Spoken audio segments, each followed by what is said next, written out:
Kalau kita tak teruskan lestarikan perniagaan ni, siapa lagi nak buat? Kiranya tak ada perniagaan warisan di Singapura. Kalau hilang dia macam mana? Tak ada identiti lah. Singapore must have identity. Kalau tak ada tu, kita tak ada. Yang kesiannya anak-anak kita, the future. Untuk generasi akan datang ni, macam especially anak cucu ni, diorang suka tau heritage ni. Kita nak pergi Kampung Glam. Yes. Macam especially cucu saya lah. Pergi Kampung Glam, kedai nenek. Oh, kedai nenek base-nya. Selamat datang ke satu lagi episod No Tapis. Dan hari ini kita nak berbual tentang sesuatu yang cukup dekat di hati. Perniagaan warisan, tempat-tempat yang sudah lama bertapak, yang pernah kita kunjungi bersama ibu bapa, datuk nenek, anak-anak, cucu-cucu, semua. Kini menjadi sebahagian daripada kisah hidup kita di Singapura. Jadi hari ini saya amat berbesar hati kerana bersama saya adalah 3 tetamu yang mewakili semangat itu. Jadi bersama kami di studio adalah Encik Hafiz daripada Halijah Travel, Encik Hazmi dan juga Puan Zubaidah daripada Rumah Makan Minang. Apa khabar? Baik, Alhamdulillah. Legend-legend tau dalam studio hari ni. Nervous saya nak tanya soalan. So actually hari ni kan kita nak rungkaikan bagaimana perniagaan seperti ini. You guys have been legends di Kampung Glam. Dan macam mana you guys mampu bertahan sekian lama with cabaran, pengorbanan dan juga semangat lah di sebaliknya. Okay? Jadi kita mula dengan asal usulnya dulu. Tujukan soalan kepada Halijah Travel. Boleh Boleh. Okay. So Hafiz, you telah membimbing generasi demi generasi. Ramai yang pergi menunaikan haji, pergi menunaikan ibadah umrah. Mungkin you boleh kongsi sikit sebelum awal-awal ni, what is the starting point? What started it all? Dia sebenarnya yang mulakan syarikat Halijah Travel bukan saya. Arwah kakak saya lah, Halijah, pasal nama Halijah Travel. Dia mula-mula asalnya sebagai Syekh Haji. Syekh Haji satu masa dulu tak perlu ada syarikat pelancongan. Syekh Haji je dah boleh kumpulkan orang, bawa pergi ke Tanah Suci. Sebelum dia jadi Syekh Haji, dia ada bantu satu Syekh Haji juga di Singapura. Itu pun veteran jugalah, lama. Dia bantu tapi dia nak keluarkan inisiatif baru tau. Umpamanya tak perlu bawa pinggan mangkuk untuk masak ke sana, periuk untuk masak. Satu masa dulu orang pergi haji dia masak. Oh wow. Jadi dia bilang buat apa nak masak, orang tumpukan ibadah. Kenapa tak kita siapkan tukang masak. Jadi jemaah boleh tumpukan ibadah. Dan juga kebanyakan yang pergi kat orang tua-tua, kadang orang yang berumur. Mungkin ada yang illiterate, tak boleh baca and all that. Jadi dia guna pakai kaedah barulah, gunakan skim warna secara kumpulan. Jadi dia banyak inisiatif nak keluarkan. Jadi dia rasa mungkin dia buat sendiri, dia boleh utarakan inisiatif ini. Jadi pada tahun 81 dia mulalah. Wow, dia mula 81. Dia mula Syekh Haji sehingga tahun 1991 apabila pihak MUIS yang menjaga, mentadbirkan urusan haji ni dia beritahu kalau sesiapa nak lakukan penjualan pakej haji kena ada lesen pelancongan lah. Jadi boleh dipantau oleh, buat masa tu Singapore Tourism Board. Kerana AMLA ni Administration Muslim Law Act belum diperketatkan lagi. Kemudian setelah dibuat rombakan baru boleh dapat pantau lah. Itulah mula dia asalnya. Dan apabila Halijah meninggal pada tahun 1997 bulan Februari, ayah saya, dia pun almarhum, baru meninggal beberapa hari ni, dia usulkan untuk saya dan juga abang saya, kenapa tak teruskan syarikat ni. Pada masa tu saya bekerja di National Library Board, satu state board lah. Abang saya Haji Husin dia mengajar, cikgu tau. So kita punya background lain sikit lah kan. Sangat-sangat. Jadi kita pun terfikir nak teruskan ke tidak ni. Tapi tak apalah, kita cuba. Pasal saya selepas saya graduate daripada NUS, saya bantu Halijah sementara ni dalam setahun lebih lah. Tapi bukan bagi haji, urusan lain pentadbiran. Saya cakap okey lah, mungkin kita cubalah. So kita decided lah, saya dengan abang saya cakap okey lah. Ini pun dah arwah Halijah, dia dah ambil banyak masa kan. Kita teruskan. Kalau if it don't work, then we go back to our job lah. So abang saya was on a pension scheme, jadi kesian lah. Jadi itulah dia punya mulanya. Jadi Cik Hafiz ni sekarang jadi pelapis lah. Lebih kurang lah pelapis lah. Pelapis, insyaAllah pelapis. Cuma saya selalu bergurau senda dengan abang saya lah. Saya cakap, engkau dengan aku ni, kalau benda tu berjaya, orang cakap arwah Halijah dah mulakan. Kita cuma teruskan. Tapi kalau tak berjaya, ni berdua adik-beradik tak berguna. Jadi itu saya selalu InsyaAllah berdoa macam nampaknya dia. masih Tapi berjaya. selalu kita okey lah. We take it in our stride. Kita cuba seberapa boleh lah. Okay. Kita hold dia punya story Boleh, sekejap. Ken. Sekarang kita nak dengar pula daripada Rumah Makan Minang. Kita ada legend lah. Actually, sebenarnya pada awalnya saya menjemput Encik Hazmi saja. Lepas tu dia kata, but you must have my mother. Beliau ni ada banyak story-story sejarah-sejarahnya lah. So saya nak tahulah, mungkin kita gambaran sikit dulu suasana di Rumah Makan Minang ni macam mana, Cik Zubaida? Mak saya datang dari Indonesia. Berjumpa bapak saya di Singapura lah. So dia dijodohkan di Singapura. So kita dapat 4 beradik lah. Wow. Saya yang bongsu lah, yang last. Jadi kita semua dibesarkan di Singapura tu dengan mak berniaga lah. Memang dia semangat dia memang orang boleh cakap saya woman puji lah. empowerment. Yes, dia ikat kebaya dia ketat-ketat, dia pergi pasar besi. Dia betulkan semua lauk-lauk my mother tu lah. Dia jual apa yang tak ada semua dia adakan. Ikan bilis, kacang balado, acar. My mother take over. So dia tukar semua konsep-konsep lauk tu. Baru cahaya tu naik lah. Dari situ kita semua adik-beradik sebelum pergi sekolah tolong mak, cuci udang ke apa. Termasuk saya lah, cuci udang, kopek udang sampai tangan bau-bau udang tapi pergi sekolah. Kakak saya pagi-pagi datang dah siapkan arang dulu. Kita jual pakai arang kan. Jadi ketuk arang malam-malam untuk pagi besok nak masak nasi semua. Jadi kat situlah my mother bergiatlah semangat dengan dah mula-mula orang dah mulai sedap makan. Kawasan situ kan ada kawasan anak-anak kapal yang belayan, nak pergi belayan orang dekat Clifforfield. Dari Indonesia diorang datang ke Singapura untuk jadi klasik jadi diorang datang kedai my mother lah makan. Ada yang makan tak bayar. Dulu zaman my father dia kelakar pakai buku 35.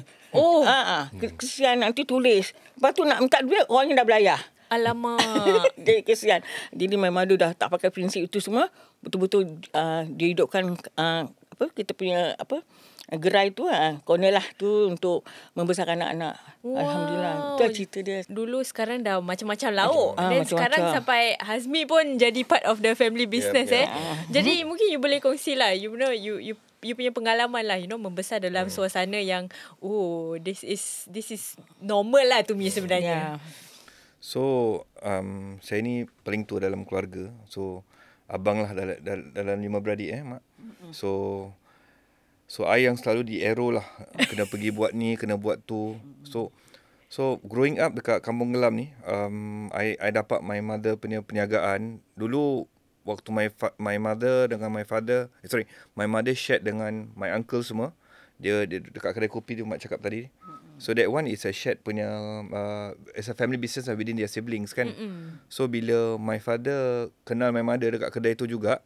Dekat situ juga. So itu jadi yang love diorang, story. So diorang had their own. So itulah bangun Rumah Makan Minang. So the original name is actually Rumah Makan Minang Sabah Menanti Siang dan Malam.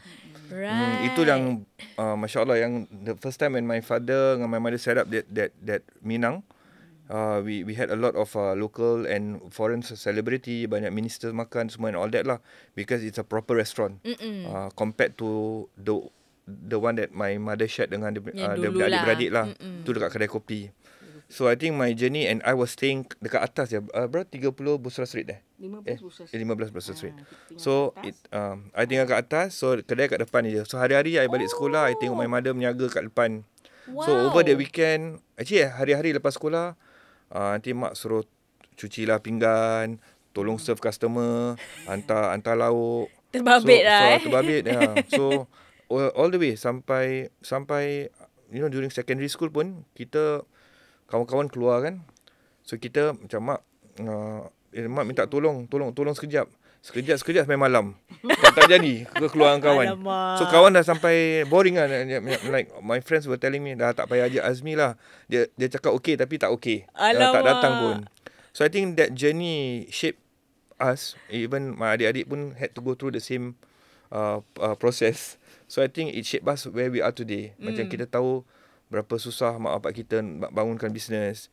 So kita semua hands on. So we know every single thing that apa yang mak bapak kita ajar lah. And mak selalu cerita susah. Dulu mak macam ini, dulu mak macam itu. Macam then kita feel macam tak sedap pula, macam nak senang-senang ah. Kita that's how we actually feel lah. So selalu nak berkhidmat untuk mak bapak, nak kasih orang happy. Itu dia kita punya intention. So itulah barakahnya perniagaan Minang ni. Macam it's actually kita punya niat kita lah untuk tolong parents kita. Yeah. Jadi kita boleh tengok dalam dua-dua untuk Halijah Travel dan juga untuk Rumah Makan Minang ni terdapat pelbagai perubahan lah over the years kan. Pelapisnya pun dah berubah, dah tukar dan sebagainya. Jadi in that sense dari dulu sampai sekarang ni mestinya ada cabaran-cabaran yang berlainan untuk terus bertahan. Halijah Travel ditubuhkan 1991 officially kan, dan Rumah Makan Minang since 1950s lagi lama kan. So mungkin you guys boleh kongsi sikit lah apa mungkin antara cabaran yang you guys mengalami lah untuk bertahankan this perniagaan warisan ini. Perniagaan warisan ni dia banyak tau. Yang pertama, generasi yang mendatang ni nak teruskan ke tidak. Kedua, bila timbul cabaran, umpamanya kalau pekerja susah nak dapat pekerja pula macam-macam ragam kadang-kadang. Kemudian kita punya klien kadang-kadang klien dia punya permintaan pun lain, jadi kena banyak bersabarlah. Jadi kalau apa perniagaan warisan sekalipun, kalau ahli keluarga nak teruskan tu yang paling baik. Dan teruskan, dan dia kembang terus. Kita nampak itu satu yang baiklah. Cabaran dia mungkin dari segi pekerja, dari segi sewa kalau ada Sekarang sewa ni tak murah kat Singapura. Itu antara lain lah. Bila benda ni dah mahal, harga yang kita jual pun terpaksa ikut naik. Bagi kita pula syarikat pelancongan, kita khususnya tumpuan banyak haji dan umrah. Salah satu cabaran dia yang pertama, selain daripada cari pelapis untuk meneruskan, pakej haji dan umrah ni semakin tahun semakin naik harga. Kenapa naik? Kerana hotel harga naik. Jemaah Singapura suka duduk hotel yang dekat dengan masjid, dengan pintu Masjidil Haram, dengan Masjid Nabawi. Jadi bila kita nak tinggal hotel yang dekat, hotel yang baik bertaraf 5 bintang, jadi there's a cost to it. Harga tak murah. Satu masa dulu jemaah Singapura banyak duduk Oberoi. Oberoi pasal hotel dia baik. Harga tu jam dalam lebih kurang $800-900 satu malam, satu bilik dengan makan. Sekarang dah tidak kurang daripada $1,200-1,300. Wow. Jadi you can see the price difference kan. Jadi dari segi cabaran itulah kita kena cari pelapis. Yang kedua, nak pastikan apa yang kita buat ni dapat diteruskan. Kalau kita tak jaga, tak lestarikan perniagaan warisan ni, siapa lagi nak buat? Lebih lagi warisan makan Melayu, makan Minang ke apa, itu sangat penting lah. Jadi saya bersyukurlah, selain daripada mereka ni teman-teman dah jiran sekampung tau. Itulah dari kampung Gelam, jiran sekampung. Daripada tahu. dulu I see them grow up Azmi dengan dia siblings semua kan. So I think I'm quite happy lah. And then especially they are continuing with the food business. Uncle Hafiz also always give motivation. Whenever I see him dekat kedai, he will always motivate us. Macam motivate me especially. Bagus. So that keeps me going. Saya juga bersyukur. Azmi ni pun dia terlibat dengan Masjid Sultan. Masjid Sultan tu to me is very important because kat Kampung Senggelam tu 2 ikon yang kita kena jaga. Satu Masjid Sultan, satu Taman Warisan.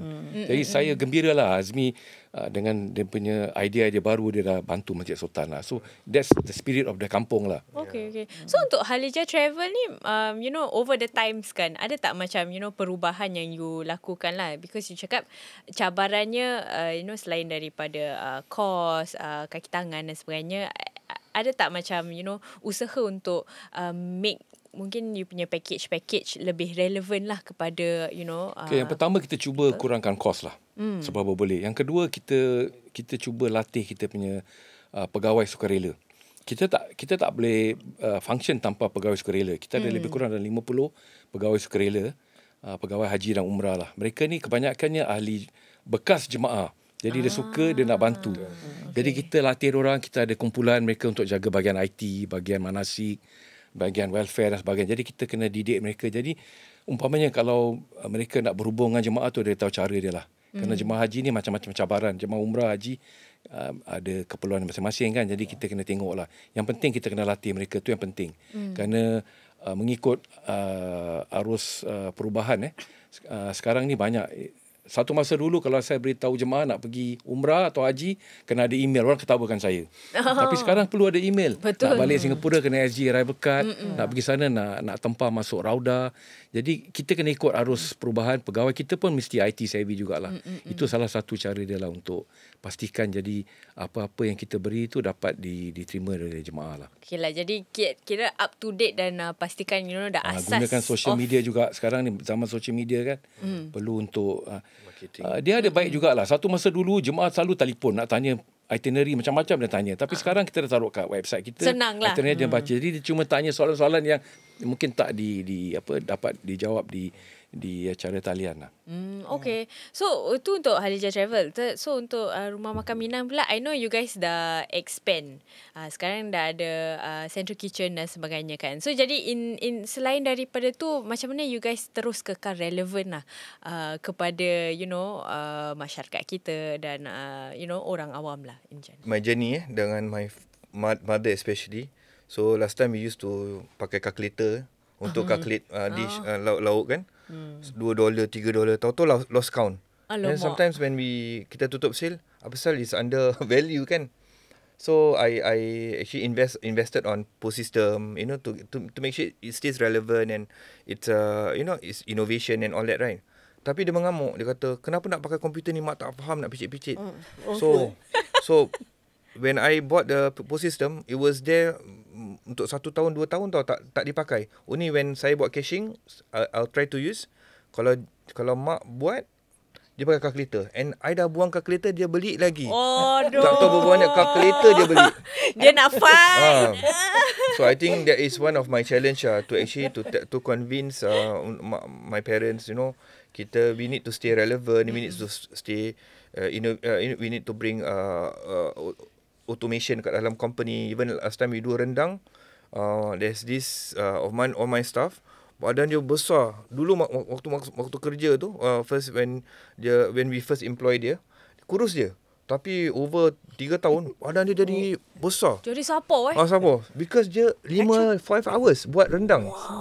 So that's one thing that I invested on a machine yang had this program untuk buat rendang. So still taruh everything ikut timing semua manual, tapi untuk stir tu so that dia tak hangus. So rendang ni is very precise tau. Dia kalau salah timing atau terbakar sikit, the whole 50 kilo of daging tu bukan rosak, terasa tak hangus, rasa hangus, hangit lah. So banyak lah, I think over the years my journey dengan my parents nak to convince them, that's my challenge lah. Jadi sekarang kita nak tahu macam mana you di-convince nak pakai jangan pakai calculator lagi. Actually memang saya suka yang tulis-tulis tu lah. Orang makan saya tulis. Sambil tulis tu bercakap-cakap dengan customer. Macam happy lah. Happy Dapat berbual kan. Habis berbual. Cik baik. Wah, ni. Nanti 18 sen. 18 dah 18 sen tak payahlah. Dia suka. Macam you best you best kasih discount. Actually for my thinking nak tangkap customer lah kan. Habis macam teh tarik. Diorang datang untuk tengok saya. Macam apa khabar. Lepas tu berbual. Tak payah bayar teh tu, minum aja. Nak beli lauk. Dia banyak kita ni tangkap, supaya dah belanja ni. kita tangkap dia orang lah bila dapat minum segan kan. Kira beli lauk untuk bawa balik kan.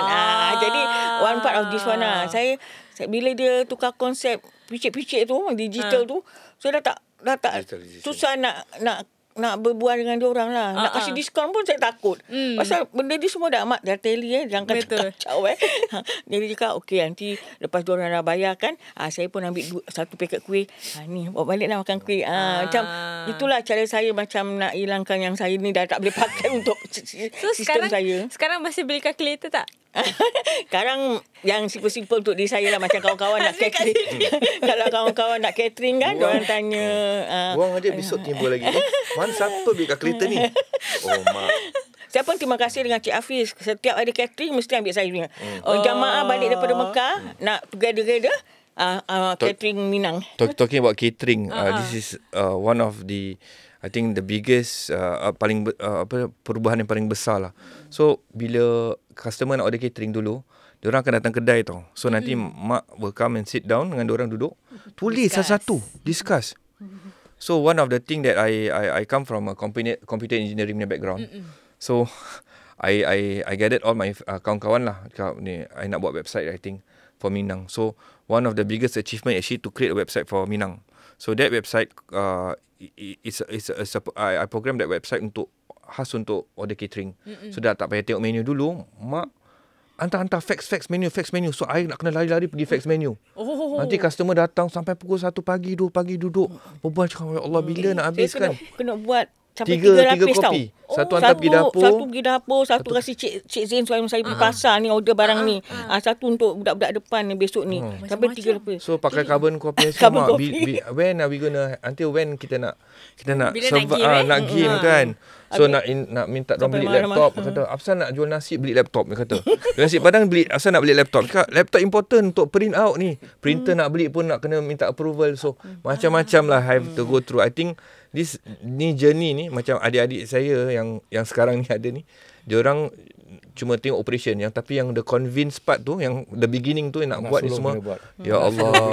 Cabaran. Tapi itu nak kena sabar lah. Tapi susah juga nak tarik dia masuk dalam company saya. Oh, ya ke? Tak nak. Dia tak nak. Dia bilang dia nak kerja. Dia nak pergi belayar-belayar macam nak jadi apa? Cabin crew. Ya. Dah dapat interview mak. Dah dapat. Dah gertak saya dah dapat. Habis saya pun dah macam takut juga. Bang, dia tak nak belayar ni macam mana? Habis kata suami saya itulah. Nanti kalau kita dah tua-tua, siapa nak sambung? Dia tak iya Jadi saya, suami saya pujuk dia lah. Masuklah dalam company mak ni. Dia kasi undang-undang. Boleh masuk. Tapi tak, nak ada van. Nak ada 2 van. Nak dapur, nak betulkan. Nak ada office, nak laptop. Macam-macam dia minta. Ya, because itu yang untuk, that's how we, yang untuk perubahan. So, Untuk jadi lagi baik. Lagi baik. So van tu untuk advertisement, to have that logo that we are doing catering. So, laptop tu untuk buat job order. Ada sebab-sebabnya je. Saya tahu lah. Semua macam-macam perubahan lah. I think at the end apa yang akhir sekali tu macam nak kerja dalam family business ni, as generation yang ketiga atau kedua ni, kita kena banyak sabar because kita punya challenge is actually orang-orang tua kita yang dia orang accept tak the changes. Itu yang sampai sekarang pun masih ada, tapi kita nak kena continue convince, nak kena sabarlah. Saya jiran sebelah pun tak tahu ni story pasal kalkulator banyak. Baru dapat tahu hari ini. Tapi betul lah. Betul, memang tak mudah. You pun ada kalkulator juga ke? Kita orang lama sekarang suka pakai kertas tulis. Pakai pen. Saya pakai fountain pen kadang-kadang. Orang lama kan. Tapi saya tak tahu juga tentang story kalkulator ni. Baguslah ni. For the first time I'm hearing all this. So I recognize and appreciate the effort that they're putting in lah. Betul. So kita tahu macam terdapat macam a lot of perubahan yang penjagaan-penjagaan you guys ni lakukan lah supaya you can keep up to the times. Tapi kadang-kadang it's just not enough. Kadang-kadang isunya bukan your own company tapi outside punya things yang you tak boleh control, you tak boleh kawal kan. Antaranya termasuk macam penjagaan-penjagaan yang mungkin bercendawan dan anda harus compete with them. So macam mana you guys menangani ni? What are your thoughts on it lah? I think bagi saya Halijah Travel, kita pilih kawasan Kampung Gelam tu khusus pada 2001 bila kita pindah kat situ rumah kedai, kerana kita nak ingat balik kalau sejarah kapal haji tu di kawasan Busra Street. Jadi rumah kedai tu penting kita dekat dengan situ. Kalau sejarah kapal haji ni banyak tu, dari sejarah kapal haji daripada tahun I think in the mid 19th century lah sampai 1970s. Dari situlah timbul rumah tumpangan, kedai makan, kedai tailor, pencetakan, macam-macam bermula dari situ. Jadi kita perlu jaga tradisi kawasan situ. Kalau masuk Halijah Travel ni, kita tak ada poster tau. One of the few travel agent tak ada poster. Kita cuma taruh macam kain ikat, kain samping, just to show the culture heritage of the area lah. Yang saya risau sekarang ni, macam you beritahu tadi, banyak sangat kedai what we call $2 shop. Yang dah terlalu banyak. Bila terlalu banyak tu, dia mungkin mengikis lah warisan tempat tu.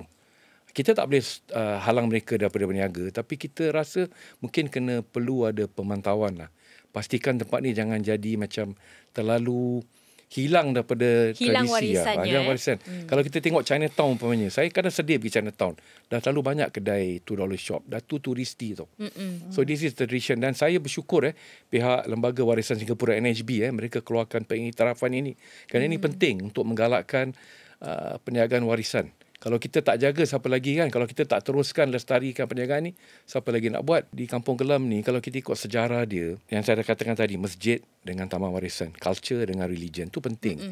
Kalau orang Melayu ni, kita ingat Geylang tu selalunya pasar Geylang. Dan juga kalau kita ingat kat kampung dulu, kampung-kampung. Itu sejarah dulu. Tapi Kampung Glam ni lain sikit. Jadi dia punya perubahan pun kita kena jagalah. Jangan terlalu hilang daripada tradisi lah. Journey dengan Kampung Glam ni, I pun banyak pengalaman the transition dulu, waktu I kan kampung boy kat situ kan. I grew up main kat situ, panjat sana panjat sini, pergi kedai orang masuk tanpa izin, panjat tangga orang. That was me, and that's how people knows me dekat Kampung Glam ni, Kampung Arab Street. So kedai kain lain, kedai jual makan lain. So I think when we got this award, this recognition from NHB ni, itu yang saya rasa terharu. You know, the journey, at first saya nak tolong je mak bapak, tapi the journey has broadened my knowledge, my connection, especially macam mana perkembangan bisnes ni boleh lagi maju dengan working with dapat contract dengan Singapore Airlines, dapat bekerjasama dengan Shangri-La Hotel. So kerana pemakanan ni lah dapat saya jumpa menteri-menteri luar negeri, kita host diorang. So these are the things when kita dapat this award ni, it lagi menguatkan branding kita di Kampung Glam, and also I think this is something which is 42 company yang dapat this award. So and we are one of them, and kita rasa terharu sangat dengan NHB lah. Dan saya rasa lah, on behalf of my family dengan adik-adik saya, kita rasa tak sia-sia lah all the effort that's being put to help our parents to grow the business and all that lah. Itulah. Yeah. So sebenarnya this pengiktirafan ataupun award yang mereka katakan ni sebenarnya adalah daripada Lembaga Warisan Negara NHB di bawah skim penjagaan warisan SG or the SG Heritage Business Scheme lah. So di bawah skim ni mereka memberi pengiktirafan kepada penjagaan-penjagaan yang mempunyai warisan yang kaya di kawasan Kampung Glam lah. So Halijah Travel and Rumah Makan Minang adalah antara 42 penjagaan yang menerima pengiktirafan tersebut lah. Mengapa ia penting lah untuk ada macam pengiktirafan ini untuk teruskan this warisan penjagaan warisan yang you guys ada ni? Tadi apa Azmi cakap memang betul lah. Ini satu penghargaan kepada perniagaan warisan. Dia satu pengiktirafan yang sangat-sangat diperlukan pada masa sekarang ini. Kalau kita tengok umpamanya makan F&B, tahun ini dah berapa ribu F&B tutup. Tapi ada juga antara perniagaan warisan juga tu yang tutup. So dia punya cabaran sekarang macam mana nak mengekalkan perniagaan ni semua. Mungkin dari segi mengikut arus kemajuan tu. Macam mana boleh mereka masih lagi selari, masih lagi relevan. Itu satu cara. Yang kedua, pelapis dia. Yang ketiga, untuk mengurangkan kos. Kerana dia kadang-kadang makanan yang warisan ni kadang tak semestinya murah. Dia mahal kerana kos, mutu bahan-bahan dia nak kena jaga. So dia ada faktor-faktor yang penting lah. Kalau tak diberi satu macam suntikan, satu booster daripada pihak berkuasa, jadi macam mana nak diteruskan. So ini satu skim dan kaedah yang baik lah. Yang saya harap, kalau kita lihat mereka mula, it's a good start. Dia mula di bahagian bandar. Tapi kalau kita keluar daripada bandar, di Geylang Serai, di Jucat tu banyak lagi perniagaan. Yang kedai-kedai curry pop umpamanya dah bertahun-tahun tau. Yang people grow up with it.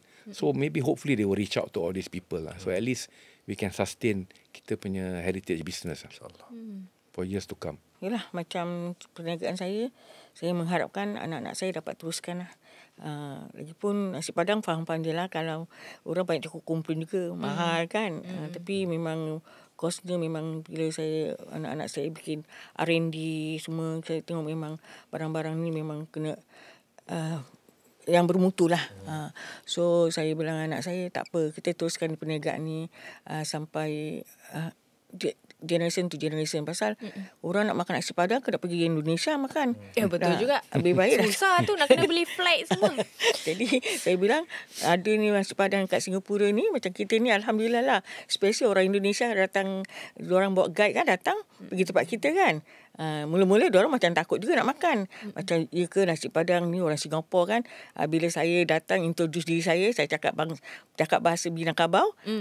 Selera dia pun datang. Baru nak makan. Saya pun nak kena belajar bahasa Padang. Oh ya ke? Ya. So kalau bila orang kata, orang tanya, diorang akan tanya satu dia. Lima kampuang. So we say ambo kampung Pariaman Sungai Limau. So it's when we speak their language, they know that we are legit lah. Baru selera tu. So there is something which is one of the to preserve the heritage. You see, knowing the language, knowing the roots of the heritage of the culture. Nasi Padang is a very generic in Singapore. Macam even dekat kantin, dekat Nasi Padang food juga. court, diorang put nasi Padang, but they are selling macam hot dogs, fish cakes and all that. Tu kalau kita pergi restoran Padang, kita tak ada nampak ni semua kan, because this we don't cook processed food. You know, we cook processed meat. So all the meat macam daging, ayam, so all fresh. So this is something yang kita need, you know, like National Heritage Board to support us, you know, to know our culture, to know how actually the roots of how we prepare our culinary. You know?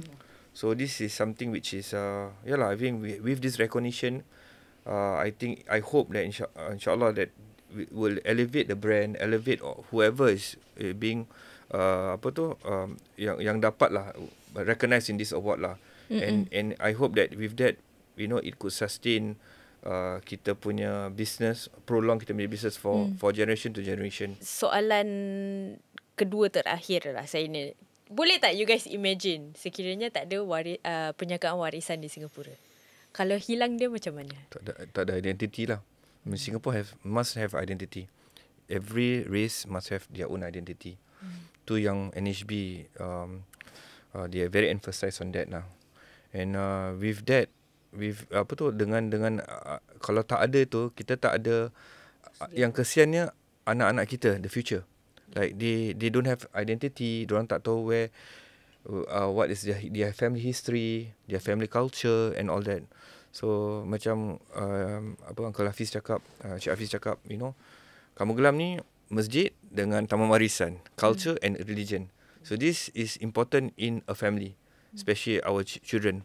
What we teach our children at home is religion and culture. Apa-apa balik ke agama, balik ke culture. Baru you have a direction, so you don't go astray. That is very, very important now. So by having this recognition is very, very important for us. Even if it could have that brand, kalau kita misal kata it brings up the level of that brand even higher, or because why are we chosen to serve the minister, something like that, or because we are heritage, we have this logo on our brand. So these are the things, and with this NHB punya recognition ni, diorang akan membantu kita also for marketing purpose and all that. There's a lot of things that there's a start of a journey right now with them right now. So we are very excited lah to wait untuk menunggulah apa yang akan datang dekat kita with their direction and So kalau untuk generasi yang akan datang ni, macam especially anak cucu ni, diorang suka tau heritage ni. Kita nak pergi Kampung Glam. Yes. Macam especially cucu saya lah. Pergi Kampung Glam, kedai nenek. Oh, kedai nenek. kan diorang ada school excursion kan. So diorang pergi tengok Masjid Sultan, diorang pergi tengok Yes. Ni kedai nenek ni. Ni cari nenek tak apa. Nenek tak adalah. Tapi diorang cakap ni main nenek punya kedai. Ni cucu saya. Pasal budak-budak kan kena pergi sana history lah. Habis nanti pergi Masjid Sultan. Ni Masjid Sultan, kita sembahyang raya semua kat sini. Jadi cerita tu berpanjangan tau. Nanti akan datang, diorang dah kahwin, diorang akan teruskan pada anak-anak diorang pula. Dia takkan putus. Jadi saya tetap bersyukur lah kawasan tu memang betul-betul kawasan heritage untuk ni. Pasal saya pun besar kat situ kerana mak bapak saya kat situ kan. Jadi alhamdulillah lah kerana ada heritage ni, budak-budak ni banyak yang diorang pelajari kan. Even bukan Arab Street aja, diorang pergi Chinatown kan. Semua ada tempat-tempat sejarah untuk diorang lah. So ni bukan saja untuk masyarakat Melayu kita lah, tapi sebenarnya for all the other different races jugalah di Singapura. So during the award ceremony kita jumpa macam-macam, even kita even Old Chunky. He was sitting beside me. Kerana NHB ni nak of this award, dia kasih kita the exposure untuk jumpa masyarakat yang lain. Yang berbilang bangsa lah. So ini kita share idea, then meet up for coffee lah. Okay. So we are sharing the same story. Isu yang sama, isu yang sama, and also ada synergy lah between us Cik Hafiz. Okay. So moving forward kan, with all this pengiktirafan, all these ideas yang you guys ada, what's next? Apa rancangan ni you guys dalam masa akan datang ni? You guys have been around for so long. I think bagi saya ni mungkin nak cari pelapis lah kalau ada siapa yang sudi. Anak saudara saya, abang saya Haji Hussein tu, anak dia 2 dah mula bantu lah. Satu waktu musim haji dia ikut, anak perempuan dia, lagi satu bantu di pejabat lah. Kita cuma dapat beri mereka jalan, beri mereka maybe tunjuk ajar, terserah pada mereka kalau mereka nak teruskan. Kerana benda ni kalau tak ada minat pun susah kan, tapi nampaknya macam ada minat lah. Dan yang nampaknya insyaAllah saya tekankan tadi kenapa Kampung Gelam tu penting, kerana sejarah dia. Jadi kita sengaja kat situ kerana sejarah kapal haji ni banyak. Dan Kampung Gelam ni sejarah dia mungkin Haji Zubaida pun tahu. Dulu banyak kedai-kedai Cina yang buat blacksmith, kedai batu nensan ni semua kan. Mereka live in harmony tu, bantu sama sendiri. So Singapore ni cosmopolitan, lagi Kampung Gelam tu itself. So banyak dia punya ciri-ciri yang harus diteruskan, dilestarikan, kalau tidak dipupus. Okay. Jadi untuk Rumah Makan Minang ada pelapisnya. So you punya pelapis ada tak? So sekarang I've discussed dengan adik-adik semua kan dah berkeluarga kan. So ada anak-anak. Cakap for now what we do is we do the same concept macam mana how our parents brought us up. Kita kasih diorang pelajaran, kasih diorang ilmu dulu. With that ilmu, they will actually, then we can see whether diorang suitable tak masuk dalam F&B, because F&B is not an easy career, especially with the current issue right now, dengan untuk dapatkan pekerja susah, orang pun tak nak kerja kuat-kuat ni. To be honest, nasib baik saya ni keluarga. Kalau if I'm just working in F&B, I will want to shift other something else, because it's it's banyak komitmen, cabarannya, the challenge, habis masa panjang. So kita boleh tahulah dengan tengok segi anak-anak kita punya karakteristik kan, siapa yang so I dah bilangan dia orang dalam each keluarga. Kita mak ada 5 anak kan, so cari satu. Then from there they can insyaAllah, if there's a way they can work together.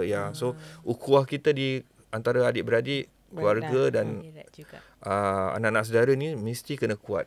So at least they know the culture, they know our strength, and also our unity lah.